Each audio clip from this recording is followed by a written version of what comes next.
Hello friends, പുതിയൊരു വീഡിയോയിലേക്ക് എല്ലാ കൂട്ടുകാർക്കും സ്വാഗതം. അങ്ങനെ നമ്മുടെ ബാലേന്ദ്രൻ ഗംഗാധരനെ കാണാൻ വേണ്ടിയിട്ട് പോകുന്നുണ്ടല്ലോ.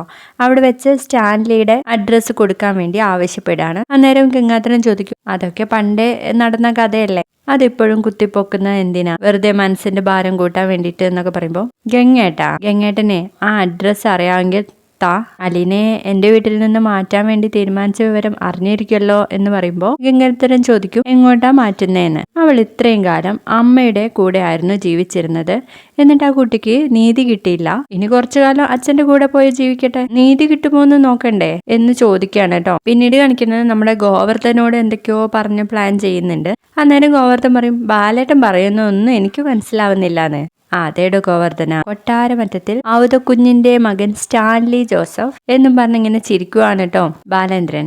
പിന്നീട് അലിനെയും കൂട്ടിയിട്ടാണ് സ്റ്റാൻലിയുടെ അടുത്തേക്ക് പോകുന്നതെന്ന് തോന്നുന്നു. അന്നേരം ഗോവർദ്ധനോട് പറയുന്നുണ്ട്, ഇനിയാണ് ഗോവർദ്ധന ഭൂതത്തിന്റെ ഉത്ഭവസ്ഥാനത്തേക്കുള്ള പോക്ക് പുനലൂരിലേക്ക് എന്ന് പറയുമ്പോൾ അലീന ഇങ്ങനെ ശ്രദ്ധിക്കുവാണ്. പിന്നീട് കാണിക്കുന്ന അലീന എന്തിനോ വിങ്ങിപ്പൊട്ടി കരയുന്നതൊക്കെ ആയിട്ട് കാണിക്കുന്ന ഒരു അടിപൊളി പ്രമോ ആയിരുന്നേ ഇന്നത്തേത്. വീഡിയോ ഇഷ്ടപ്പെട്ടാൽ തീർച്ചയായും ലൈക്ക് ചെയ്തൊന്ന് സപ്പോർട്ട് ചെയ്യണേ. ബൈ.